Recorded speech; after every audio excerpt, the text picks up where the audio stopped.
Welcome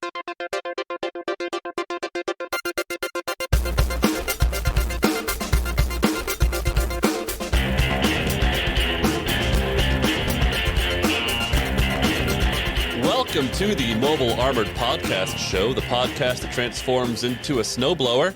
My name is Adam Moore, alongside my co-host and best friend, PJ McNerney. How's it going, PJ? I'm doing well, man. I say this every week because I'm excited. And I know a lot of our bread and butter is like really crapping on episodes, especially when they don't make any sense. That is our entire bread and butter. It is. But the thing of it is this, is that it's like, it gets to be a little bit despondent at times where it's like, hey, was this really what we're watching? And did we like misremember like that stuff was good? And what I'm excited about today's episode is, you know, it ranks up there for me as one of the best. Stuff makes sense. There's good use of mask powers. There's good use of vehicles. Venom's a credible threat. I actually like it when we can have an episode like this and we can talk about, oh, yeah, this is actually why we remember it being so cool. Yeah, I mean, there's enough for our bread and butter in here, but it's nice to get some meat and potatoes in there as well, so we're not just eating carbs. Very well said. I did leave this episode feeling much less despondent than I usually do. So I'm feeling good about this one as well. This is episode 20, by the way. Yeah. So we only have 55 more to go. Maybe they've hit their stride now by episode 20 and really have a handle on things. I'll say that in the episode, the mechanics of it all work. Like all the story beats work. I think their specific choices from time to time are a bit questionable from a writing standpoint. But if there's a formula for writing a mask episode for the stakes, the complications, things like that, the act structure, this one is the model by which to base an episode on. I agree. Folks, it's episode 20, Cold Fever. During a trip to Alaska, Bruce Sato falls ill from a terrible virus, and Mask finds that Venom has the only cure. Not quite accurate, but close enough. We open, and it's a blizzard, and we find Bruce Sato in a dashing pink/maroon outfit, driving a sled pulled by barking huskies, just like Bruce does in a blizzard. Off in the distance, though, he sees a man with no shirt, no shoes, kind of staggering in the snow. Very startling image there. Bruce tries to get him to go under a blanket, but the man says he's too hot. And Bruce says, it's 65 degrees below zero. How cold is that, PJ? All right, we're going to hop the science corner right off the bat. So there's a technical term for negative 65 degrees. And scientifically speaking, that's fucking freezing. Okay, noted. Like beyond fucking freezing. So I did a tiny bit of like research, and at negative 45 degrees below zero, a cup of water freezes in about 4 minutes. Wow. So at negative 65, this is you're just forget it. Like if you're out exposed, you're going to be gone soon. And as a fun little fact, so people know, negative 40 Fahrenheit and negative 40 Celsius are actually the same temperature. Because at that level, it doesn't really matter for humans anymore. Like it's just that cold. And we're below that. And to be sure, like Alaska has been known to get to negative 80 in the past in certain regions. So negative 65 is plausible. I don't know if Bruce is flexing because he doesn't want to wear a hat and he's just wearing like this like. Can I unpack that a little bit? Bruce is wearing a scarf, not really just casually wrapped around like you would on a yacht. You know? He's wearing a white shirt. Maybe it's thermals, but he's just got like a windbreaker on, like just a pink maroon windbreaker on. And his gloves are like magician gloves. If you notice them, they're like the sort of white, like, you know, you'd be wearing with a tuxedo or that Mickey Mouse might be wearing. He has goggles, but no hat, no muffler.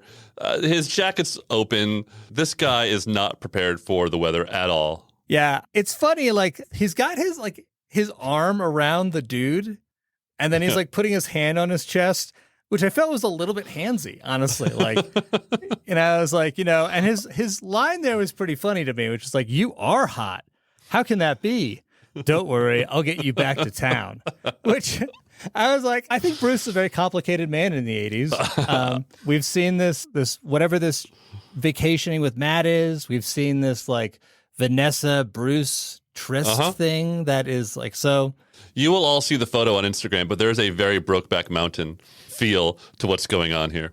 But Bruce does stay good on his word. He brings the man back to town. We cut to Scott and T-Bob, who are walking through this snow-covered town. T-Bob wearing a scarf and a hat, having trouble walking on the ice. Does this mean that Alex has not just programmed pain and fear and hiccups into this robot, but also to experience bitter cold as well? I mean, I'm not going to ever put that past Alex to have done. I was trying to like, okay, can I justify this at all? It's possible that his oil is freezing and his joints actually aren't working that well. That all said, there are better solutions than having T-Bob wear a scarf, which isn't going to help at all. But we should note, Scott is wearing a different outfit. He's prepared for the winter weather, sans hat. Yeah, he's not wearing a hat either. And I am quite pleased that Matt didn't just send him out into the cold wearing his T-shirt and jeans. Scott explains to T-Bob that Dad learned Venom is up here. And so he and Bruce came to check it out. And I guess bringing your kid to sub-zero temperatures is a fun thing to do as well. But this is actually the first confirmation, PJ, of your theory that Matt goes to places because he's been kind of tipped off that Venom is there. Yeah, it's actually kind of interesting because, and again, in another world, it would be awesome to see an episode where they think Venom's there and they're not, but there's some other thing they need to do. But let's assume this theory is confirmed. Why did Matt bring Scott to yet another place with a suspected terrorist on the loose? This doesn't feel like the right move to be making as a father. Would you do that, Adam? No, I would not. And also, if I had a giant mansion, I'd probably be spending more time there. That's the one thing I've been thinking about. It's like, it's great to go on vacations, obviously, but you've got this giant piece of property. You'd think you'd spend more time there, and at the very least provide some kind of childcare for Scott and let him stay in a comfortable climate in a place that he is used to and feels very comfortable in. But no. Meanwhile, at a hospital, Matt is talking to Dr. Morgan. Absolutely fits Matt's type 100%. And Matt is wearing a dashing turtleneck and parka in the scene. It's very 80s. It's core 80s stuff. It's a blue, and it might even be a mock turtleneck. It's a little on the short side. It's not like a full James Bond turtleneck, but yeah, it's a blue, like 80s, like I like the slopes turtleneck. Oh, yeah. No, absolutely. And we're looking into the quarantine room where the guy from earlier is lying, and now Bruce is there too, because it turns out they were both exposed to this microbe, this disease. Matt goes to open the door, but is told by Dr. Morgan, you can't go in there. Basically, you'll be infected too. Yeah, I love like Matt's face after being told not to open the door. It's like, peak Matt, who the fuck do you think you are, lady? I'm a billionaire. I don't like taking orders most of the time. But Dr. Morgan, like I said, explains that this disease is very contagious. And Matt speaks to Bruce through the glass. He says, how are you feeling, old timer? Like, old timer? I was wondering if this is some kind of inside joke between the two of them, because like Bruce might be like 4 days older than Matt or something like that. The other bit was like, if these people with this disease can survive at negative 65 Fahrenheit, then what the hell is going to feel like in 65 positive Fahrenheit? Right. In a hospital room. Shouldn't they be surrounded by ice or something like that? Not only just ice, but how about any kind of hospital equipment whatsoever? Yeah, They're just in a couple of beds. There's no IVs. There's no monitoring systems. There is nothing attached to them whatsoever. Just some people in beds in a hospital quarantine room. Bruce says to Matt, I think I've got the bug. And Matt says, I think the bug's got you. And Matt speaks quietly to Dr. Morgan. How long is he going to be locked up in here? But Dr. Morgan doesn't know. The disease is caused by a microbe that can only exist in the tropics, and they have no drug or serum to fight it. Basically, Bruce is going to die. Got it. That's all you had to say. R.I.P. Bruce. Suddenly, the man in the bed freaks out. He says, no, let me go. And what we learn is he's a professor. And he tells Bruce that men in masks took everything with a helicopter that turned into a jet plane, which feels a tad on the nose. But the kids know what he's talking about. It must be Switchblade. Yeah, the doctor even makes a comment like, helicopter that turns into a jet. He must be insane, or something along those lines. And Matt's like, I only wish he was. I was kind of curious, though. This kind of hit me as we kind of unfold this. Did the professor get infected first while he was doing the research and was trying to work on a cure and quarantining himself? Because we'll see his base in a little bit. Mm-hmm. Or did he get infected when Miles attacked? In either scenario, it's actually kind of interesting how it came about. I have no idea. He may have been doing gain-of-function research up there in Alaska, and things just got out of control. I don't know. We'll see how it goes. Suddenly, Bruce collapses, and Matt wants to go in to help him. And by the way, this is the second time that Matt has tried to open the quarantine door, and the second time he's reminded that he'll get sick if he goes in. My question to you is, what was he planning to do when he got in there? Help Bruce get back into the bed? And die. Yeah, basically like, oh, I got to help Bruce get back up. The quarantine experience they have there seems a little subpar given what they're dealing with, that anyone could accidentally open that door. Yeah. Like, can you imagine just being like, I need to use the bathroom, and you just accidentally open the door? Yeah. Oh, not in here. There is no bathroom in there, I will point out. Once again, folks, it is 4 walls, 2 beds, 2 sick people, and nothing else. There's nothing else in there. Untrue. There is a window to watch them. That's right. There's a window. Fortunately, it's a 2-way window and an unlocked door. So there we go. Matt storms out of the hospital, enraged by Dr. Morgan's refusal of his admittance to the quarantine room, with Scott and T-Bob in tow. Maybe not the best idea to bring his son to the infectious disease ward. I mean, a good idea? No. Par for the course? Yes. Father of the Year nominee moment. I'm going to put that right in there. They get outside. Again, it's very cold out. Matt climbs into Thunderhawk and closes the door, leaving Scott and T-Bob outside in the cold while he connects to the masked computer. Yeah. Why do Scott and T-Bob have to freeze outside? Oh, yeah. Matt doesn't care. Dad, let us in. Be quiet. Dad's working. Go back into the hospital with the infectious disease. Well, we entered the agent selection scene. First, he tells the computer that Bruce is unavailable. He's like, select the best agents. But, oh yeah, by the way, Bruce isn't available for this mission, which we've never heard him have to tell their computer that before. The agents selected are Hondo McClane, Alex Sector, who is given a temporary assignment as firecracker co-pilot. So I guess Alex can't drive. Can't trust him with Rhino on his own. So put him in with Hondo. Do you think there was like a recent, like, oh yeah, he got a DUI and that's on the record that we have to take into account? We've never seen him drive unless it's like the ATV. Well, hold on. We've seen him fly Rhino down and shoot lasers. Yes, we like have. At elephants. So he's been able to drive it out of the jet with parachutes before. It could have been pushed out of the jet. Okay. Touche, sir. Fair enough. The computer explicitly mentions Alex's zoology experience. Kind of made sense from the biological component. It makes more sense that Alex's seeming ability to kill biological things. Yep. The third member of the team is Dusty Hayes. I had to wonder about this. I think it's good given there's going to be water involved. And Gator makes sense. I will say as an open air vehicle in the snow, it doesn't make a whole lot of sense in that regard. No, it does not at all. We do not get any escape scenes, sadly. We don't see them run away at all. But I'll say this much. This episode is fairly packed. So I think they made the right choice in terms of like how they plotted this out. And I think the only place you probably could have cut would be the mask energized scene. Right, because we do cut to Boulder Hill, which seems to be just as snowy as Alaska at that point, by the way. It's actually the first time we've seen Boulder Hill in a while. Matt is briefing the team. The professor who is sick somehow unfroze microbes that had been frozen for thousands of years when the area was tropical. Can we get a Pangea check on this? Yeah, let's go back to Science Corner. So I looked this up. Back in the Cretaceous period, the climate of Alaska was subtropical. Interesting.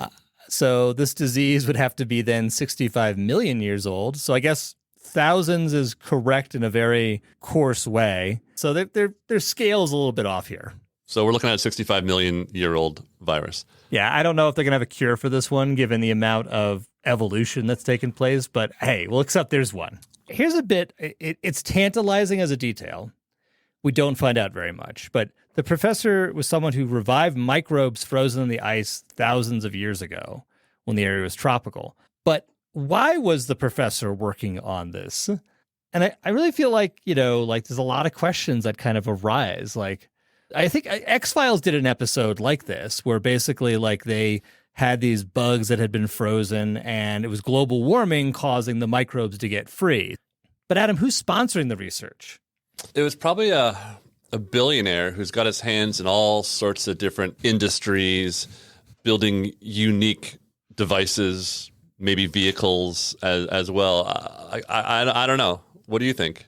I don't know. It would have to be someone who's interested only in unusual situations.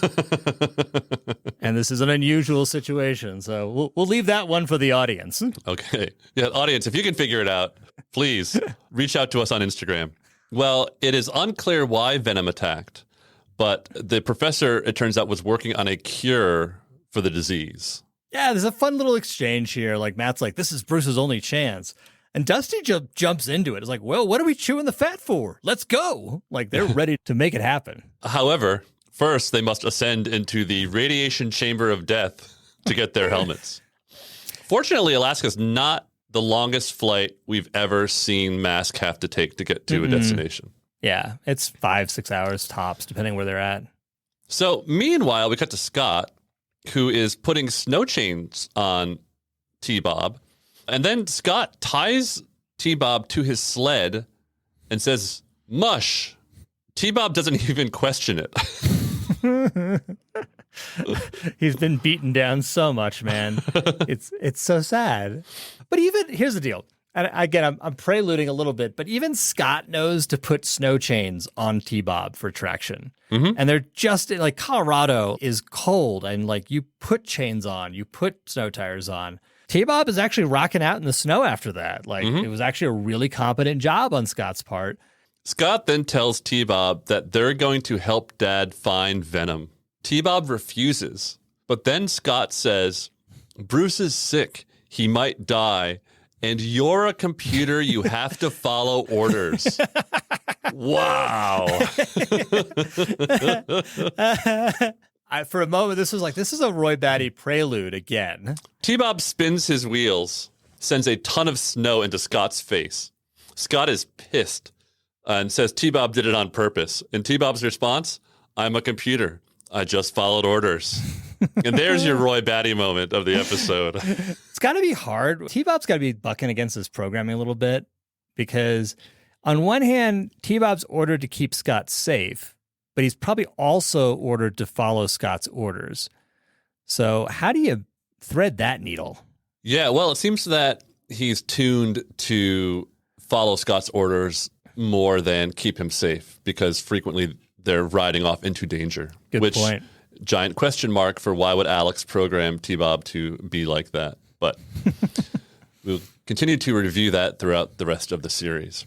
We cut to the Masked Jet, and Thunderhawk, Gator, and Firecracker are parked outside the professor's research outpost. What I love is that they're wearing their uniforms, and they all have these matching puffer jackets over their uniforms. I mean, Matt definitely loves the idea of uniformity here. He does. And I love those puffy jackets. Those were great. Suddenly, the research outpost is blown up by a fireball from Switchblade, and we come into the Mask Venom, midpoint of the episode battle.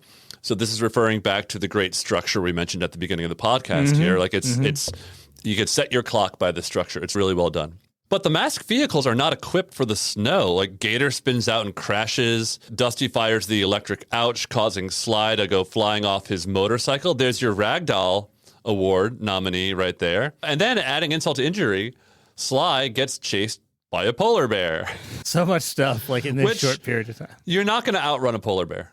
dead. So Like, that's a ragdoll award moment because he surely would have been mauled to death by that polar bear.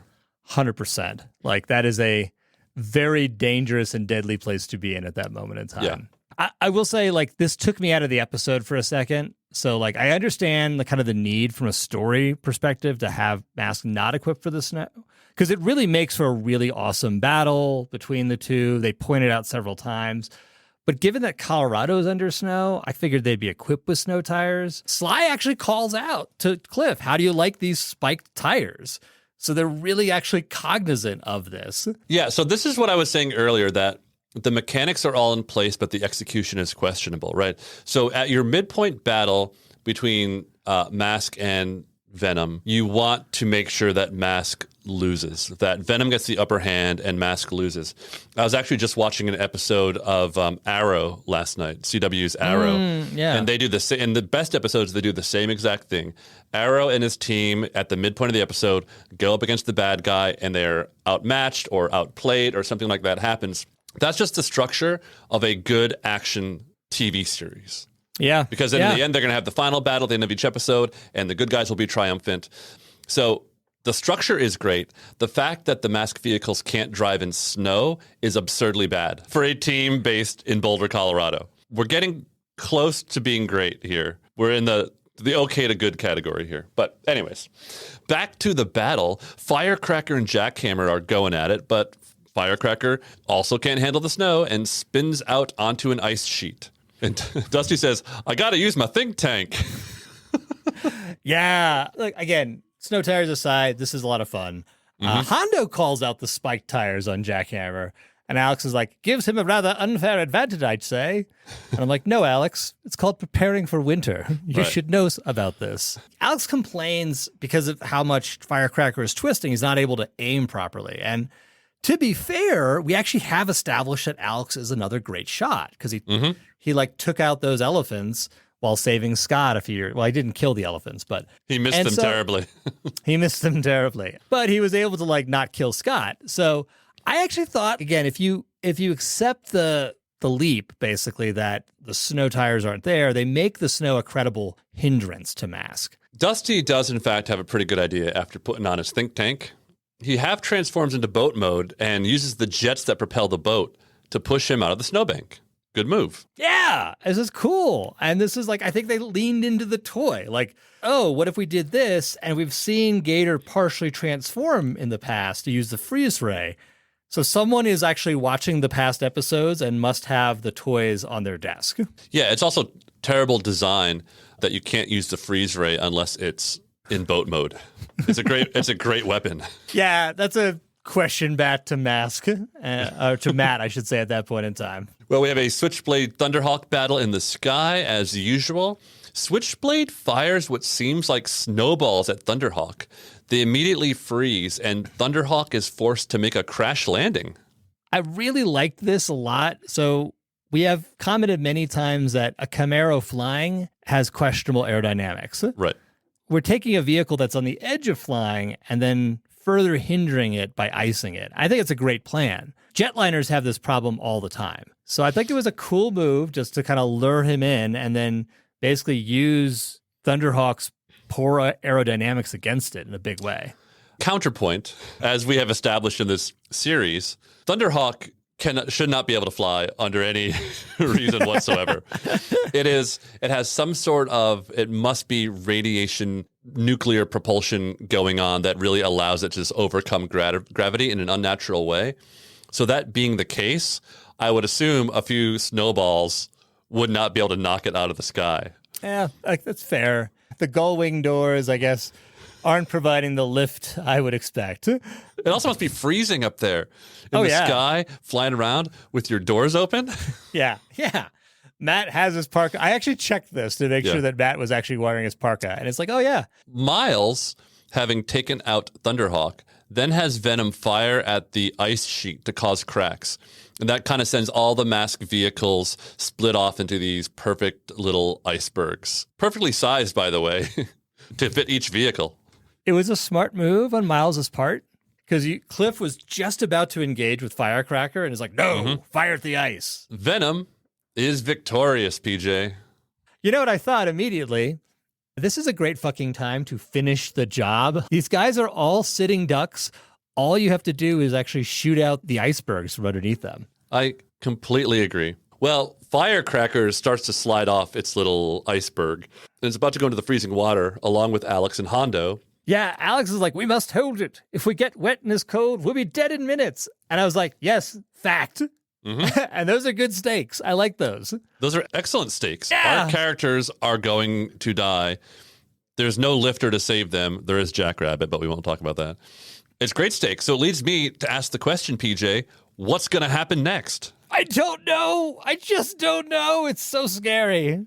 We'll find out after these messages. Hold on. There's a battle we have to tend to. Be right back. We got him. Now back to the show. And we're back. When we left you, Alex and Hondo were about to be turned into icicles in the freezing water. But Matt comes up with a plan. It's a bit convoluted, if I'm being honest. But Matt uses spectrum laser, and then Hondo uses blaster, and they finagle a way for Matt to pull Firecracker. Basically, what they're doing is creating a train of icebergs with Matt in the lead using Thunderhawk's jets to pull them all back to shore. So again, it's a little convoluted. I am curious why Alex couldn't just use Jackrabbit. Now, they probably would have sacrificed the vehicles. So, there is some logic here.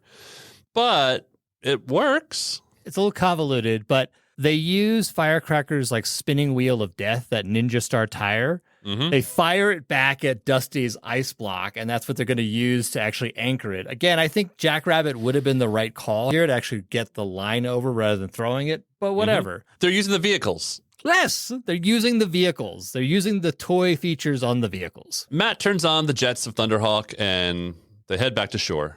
Yeah, it's like, this is fun. I do have a shot in there that I'm a little concerned about the length of Matt's jet wash, because it's like nearly reaching all the way to the front of Firecracker, which would start to melt it. But I was like, Not just melt Firecracker, but also singe the winch wire. Oh, yeah, good call. Or melt the iceberg that Firecracker's floating on. Excellent point, sir. I have many concerns about that move. Meanwhile, we cut to Scott and T-Bob, and they are out in the icy tundra. And Scott sees some tire tracks and realizes that it's their own tracks. They are lost out in the icy tundra. And that's what happens when you go off into the icy tundra without a map, Scott. It's also what happens when your father takes off to fight terrorists without leaving your child in someone's care, or at least making sure he's at the hotel. Well, that's the big thing, is like he didn't even tell Scott, hey, stay at the hotel. He hasn't seen Scott, to my recollection, in this whole episode.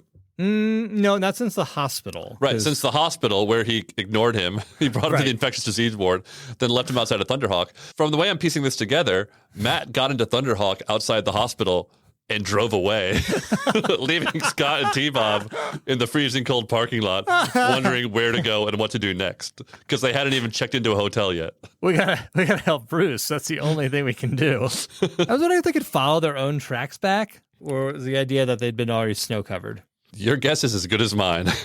Yeah.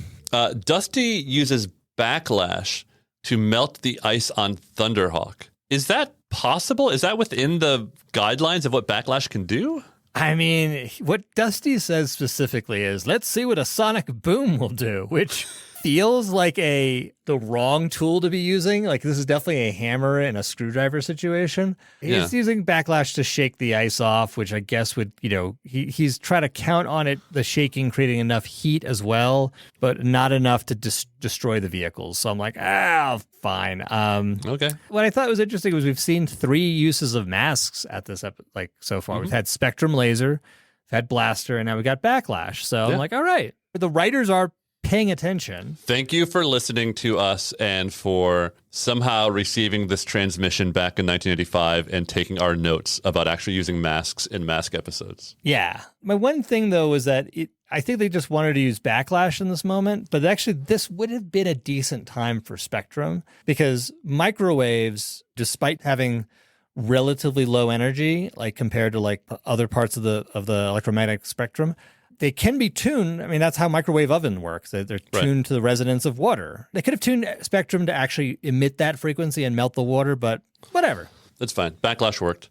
But meanwhile, Scott can't use T-Bob's radio because it's frozen over.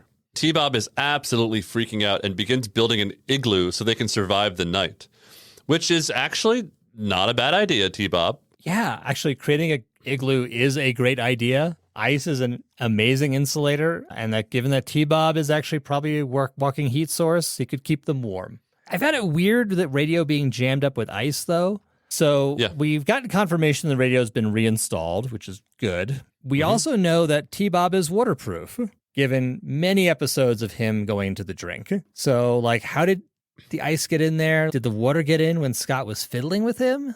Yeah, T-Bob would be much more functional if Scott would stop installing things in him. But, Scott says that forget about the night. They should be prepared to spend the next 6 months up there. What are they going to eat for 6 months? What are they going to do up there? It's a little overboard, but I get what they were doing. I was looking this up. Polar night in Alaska generally goes from mid-November to mid-January.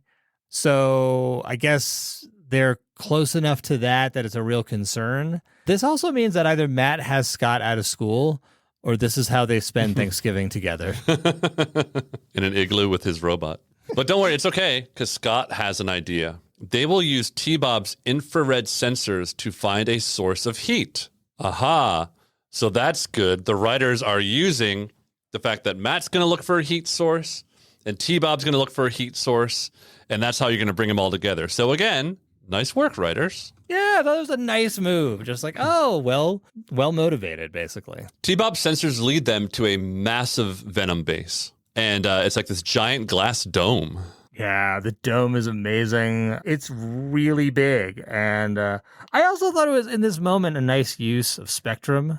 Because they got Matt flying overhead, actually like doing the scans on the place. So, I guess I keep getting reinforced that the writer of this episode just really gets the premise. Like, it's like what you've said all along. Cool transforming vehicles and its mask powers. I did think there was a little assumption here that Venom thinks the base is so well hidden that doesn't need radar. So I was like, okay. Yeah, I mean, Alaska's big and the icy tundra is wide. But it's like this contemporary architecture, glass, nearly geodesic dome. And there's a shot from the outside that actually makes it look like a mall. It looks like there's escalators in there. Miles still has not lost the flair for the dramatic. When he builds a base, he puts a lot of thought into it. It's very 80s, man. It's very 80s, and he's like employing all the techniques of the Galleria in making his bases. Matt calls the team and tells them to meet him. And this time, the team has put on snow chains. Yeah, so Dusty's got this line, and he says, them snow chains are big and ugly, but I bet they do the job, which I thought was actually a really interesting choice, both word-wise and... So they actually don't have snow chains on them per se. They've got toe chains acting as makeshift, like snow chains. Right. Which I was like, oh, okay, that's cool. That means that they're using the chains, for instance, that they just trained with, doing the whole train maneuver, and cut them up and said, hey, we got to use these instead. So it's like, okay, nice way to kind of cinch it together. Inside Venom's hideout, Sly tells Miles that he wants to get out of here.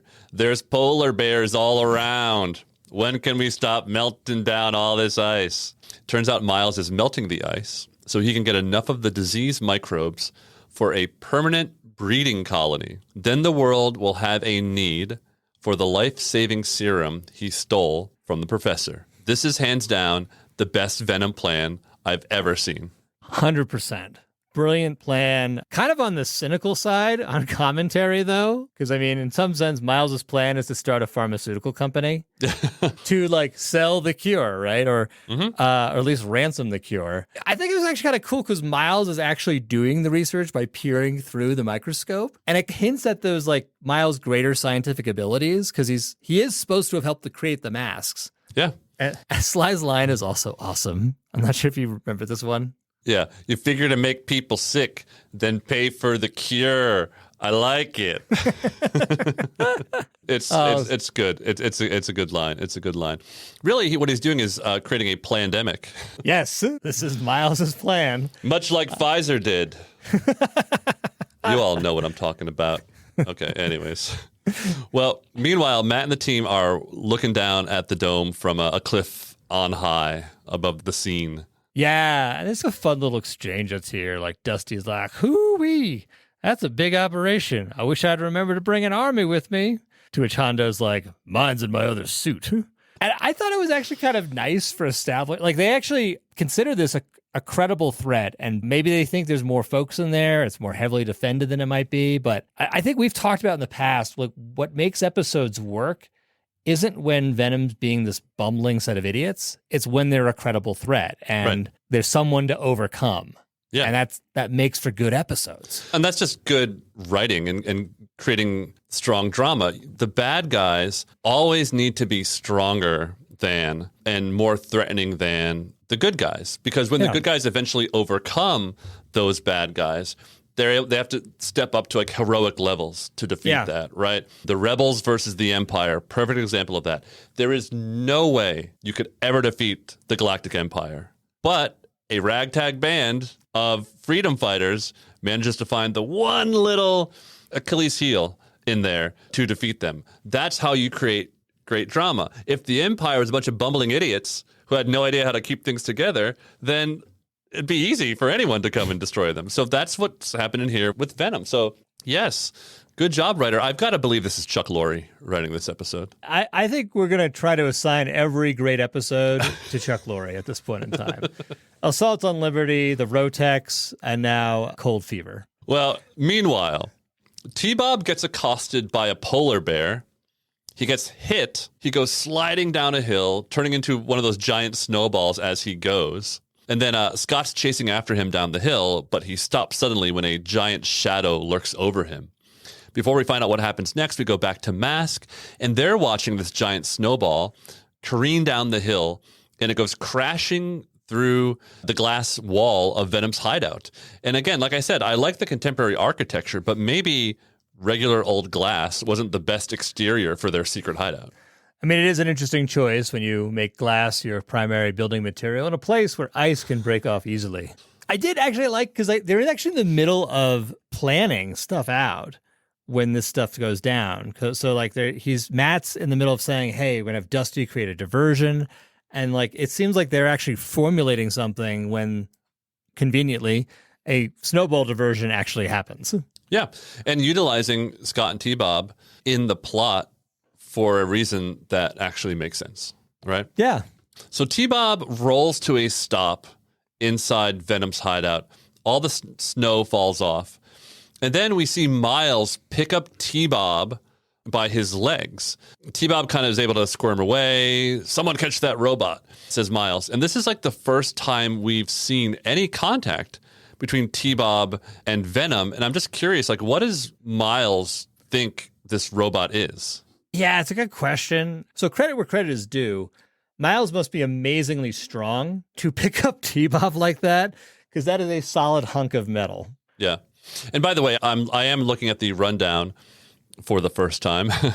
And you correctly note to me that T-Bob interacted with Venom in the Death Stone there on the docks of Grand Lake and in Book of Power as well. Right. So they have seen each other before. I feel this was the first real kind of like hands-on interaction that Miles had with T-Bob, though. Yeah. And again, we're going to talk about this with Scott in a second, but either Miles has a lot of senior moments or he doesn't like kids and robots, or maybe a more world-building explanation is that so much of this is common in this world that Miles, it's like, oh, like, you know, I forget pretty easily, like this robot versus identical robot that looks exactly like it. Like, so it's an interesting question just because why legitimately would you not remember an egg-shaped robot? Yeah, and a simple line being like, you again. Yeah. Meanwhile, Sly brings Scott in and says, this kid was outside spying on us. And Scott's like, leave me alone. I'm not telling you nothing. Suddenly he becomes like a street urchin from the 1930s. I ain't telling you nothing, mister. It's Dickensian almost. But it all stops when they witness Mask on the way, and Scott wriggles free and he takes off. The exchange between Miles and Scott was actually interesting because he asks him straight up, who are you? How did you find us?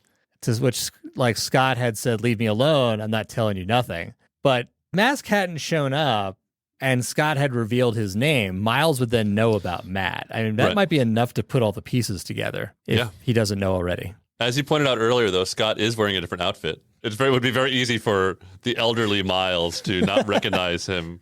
I remember a boy in a blue shirt with a strange kind of yellow and dark red neckline. But you, boy, in this red parka. We now have the end of episode Mask Venom battle. Gator takes on Jackhammer, but Cliff damages the electric ouch. I know. So Hondo uses Blaster to cause steam to rise up in front of Piranha. And when the steam clears, there's several polar bears standing in front of Sly. The lead polar bear swats at Sly, sending him flying, and we have another Slyrax Ragdoll Award nominee. I want to point out those polar bears would have murdered Sly again. He's dead. He's dead twice in this episode. Matt lands inside the base, and Scott cries, "Dad!" And Matt says, "What are you doing here?" And they actually hug, So like sweet. a father and son are supposed to do. So sweet. Matt tells him, just get into the Thunderhawk and stay put. And Scott's like, yes, sir. Come to think of it, where's T-Bob? And it kind of leads into a kind of fun little interstitial. Yeah, well, T-Bob is sort of coming out of a bunch of overturned barrels. And T-Bob doesn't know where anyone is and says, I've got to be brave. I've got to save Scott. Yeah, it goes back to that conflicting orders that he has inside, that he like cares about Scott, and it actually is going to motivate him for what he's about to do in the base. Right. Well, what's so interesting about this finale is it's doing a good job maintaining momentum and energy because it's cutting from one beat to another beat to another beat, the way that you'd want to put together like a good, solid, multi-character set piece action scene. Because then we go to Gator needs help again, so Firecracker blasts a cliff full of snow and causes it to fall on Jackhammer. A note that we actually haven't seen the old shoot the sides of a canyon, cause boulders to fall down maneuver in several episodes. So this is a nice snowy return to that. And a nice inversion because it's Mask doing it, not Venom. And Alex has his crack shot skills. Now that he's got like good tires on, he's able to take out that cliff of snow. Right. And now, meanwhile, we actually have Miles cornered. He's backing up towards the hole in the glass, holding like this big giant container of microbes. And meanwhile, T-Bob is backing up at the same time towards the hole from outside, and they collide. Miles stumbles and drops the big container, and Matt tells T-Bob to grab the serum that for some reason is hanging in like a cork jar around Miles's neck, which I'm sorry, writer, I'm going to have to ding you on that one. Yeah, that was a weird choice there. T-Bob gets it. Miles and Venom escape again. Sly, being chased by polar bears, runs over to Jackhammer, hops in, and they escape. So PJ Mask has won yet again. And Matt has set some sort of a bonfire in a pit inside the Venom base. And they're just throwing all these giant barrels of, I assume, microbes into the fire. I was wondering how fucking heavy were these giant barrels, and how strong. Because like a metal barrel with nothing in it is super heavy. Yeah. And so Matt would be like this complete flex move for throwing them in over his head by himself into this pit. Yep, absolutely. And T-Bob says, "Mission accomplished, sir." And then he collapses.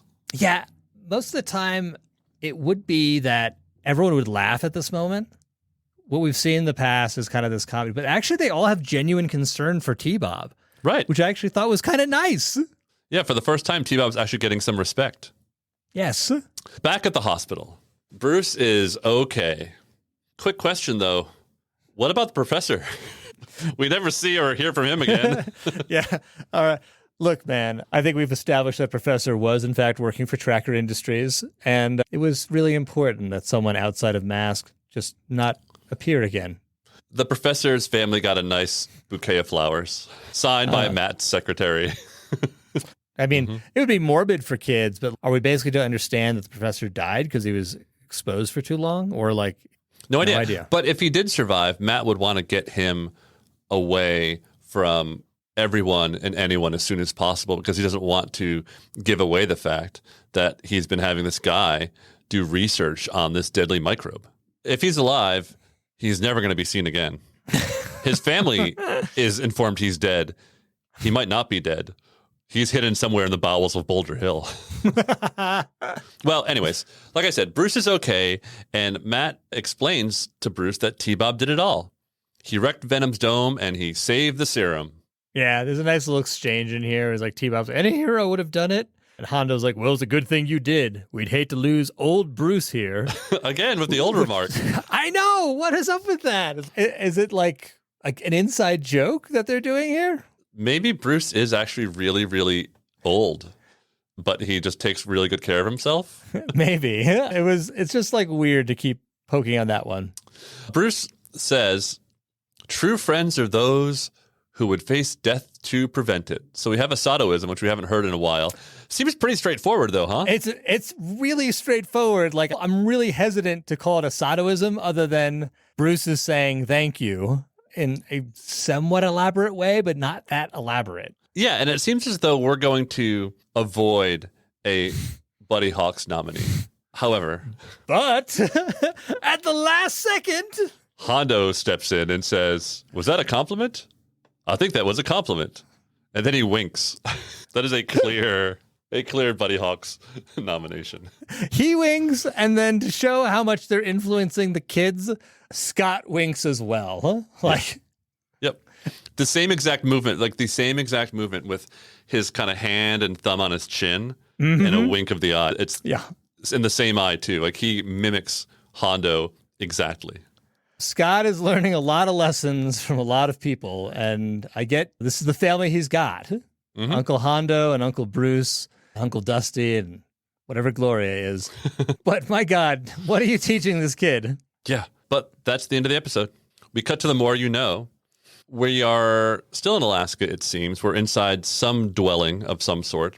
There's a fireplace going, and T-Bob is putting giant matches into this unlit fireplace. Now, I don't mean like those kind of like oversized long matches that you might use. I'm talking about matches which are the size pretty much of T-Bob's arms. Like, they are massive matches. I don't understand who has matches like this, but T-Bob's got them, and he's told by Scott that it's dangerous to play with matches. And then T-Bob's hat catches fire. We cut to outside where Scott has T-Bob's head in a snowbank, and T-Bob is repeating, I will not touch matches. I will not think of matches. I will not look at matches. Yeah. It's okay. I mean, like, I get the lesson that T-Bob is saying, but you should all recognize it's the wrong lesson according to the actions that just occurred. Okay. Right. It actually has nothing to do with the matches. Like, it's like his hat caught fire because the hat basically was near the fireplace. If someone else had lit the fire and T-Bob had never touched the matches, he still would have his hat on fire if he wasn't paying attention to where the clothing is. So, like, wrong lesson, guys. Like, how about don't stand too close to fires? That's a good one. And we fade out, and that is episode 20 of Mask. Father of the Year nominees? For me, it's the beat in between where Matt has Scott and T-Bob outside of the car of Thunderhawk, and then Scott's alone. Like, whatever that beat is the Father of the Year, because either he said something or he said nothing. And regardless, Scott was just on his own. The implied abandonment is also my nominee as well. Yeah. So we're on the same page there. Buddy Hawks nominee, I think we have the one. And again, we've seen a few episodes where we haven't had a Buddy Hawks award or like nothing clear. Like, so it felt like we had escaped that gravitational pull of that trope. But then the last line of the episode, like, pulled from the jaws of victory. Hondo for his second one. And you pointed out last episode how few episodes Hondo is actually in. So if he's in 21 episodes, he's received 2 Buddy Hawks awards. You know, per appearance, he may end up winning. I hope not. I hope, like, that would be, because and what's funny about it is this, and it kind of makes me wonder if it's the same writer. Because the last time was actually the Rotex episode. Oh, yeah, which was a very good episode as well. Yeah, great episode. And so it was Hondo also doing a number on the Satoism in that episode and repeating that trope here. So I again, I kind of wonder, is it the same writer? Because they're both really great episodes. I'm officially deputizing our fans to go out there and figure out who wrote these episodes. Yes. Since, as you all know, PJ and I are incapable of doing actual research. Well, PJ's great with the science corner, legal corner, math corner, all the corners. But in terms of Mask itself, we do have a blind spot. Which is odd for a Mask podcast. It is. They don't make it easy, though. I think this is like somewhere in the annals of history. Roy Batty Award. I think we have fully established that T-Bob is questioning his programming and is beginning to show his true intentions. For me, there's actually two moments for a Roy Batty, if I'm taking all of Roy Batty into account. One is the snow in the face. I'm just following my programming, which was clearly T-Bob doing an FU to Scott. The other Roy Batty moment is when he gets up and says, I must be brave, I must rescue Scott, which is kind of that, Roy Batty at the end of Blade Runner. Yep. So I like this introduction of this new award. It's definitely coming to life here. And then finally, the Slyrax Ragdoll Award. There's two opportunities where he should have been mauled to death by polar bears, but for some reason did not.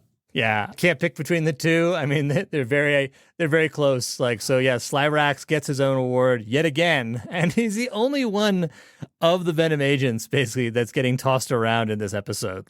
Yeah, well, I'll give it to the second appearance only because there's like 3 or 4 polar bears at that point, which is like 100%. Death is assured in that moment. So your prayers, Sly. That is it. That's episode 20, and way to go, Mask writer or writers, whoever put this one together. You did a good job. Good episode, and I think that I said this to you on text, but if you had this episode, if you had Assault on Liberty, and you had the Rotex, and you thought that if those are the only Mask episodes you saw, I'd be like, wow, this is a really good show, and it really hangs together, and it makes sense, and it's well plotted. It makes sense even as a toy commercial. It's fun. The characters are well designed. They're well done. That's the thing is like, this is what we really love about it. Yeah, completely. I agree 100%. Let's see if episode 21 will hold up to that standard. It is called A Mardi Gras Mystery. I wonder why Matt's going to Mardi Gras. I wonder if Gloria will be there. The Mask team enjoys a New Orleans Mardi Gras, but finds Venom there trying to steal the formula to a super fuel. All right. Buckle up, folks. Okay. We're going to be discussing a little bit about what Mardi Gras is, what usually goes on there, and a few other things. I'll tell you what, Sly is going to have a blast. I hope Brad's there too. We will find out next week, but until then, this podcast has to transform and head back to HQ. I am Adam Moore. And I am PJ McNerney. Bye-bye. Goodbye. The Mobile Armored Podcast Show is written, produced, and edited by Adam Moore and PJ McNerney.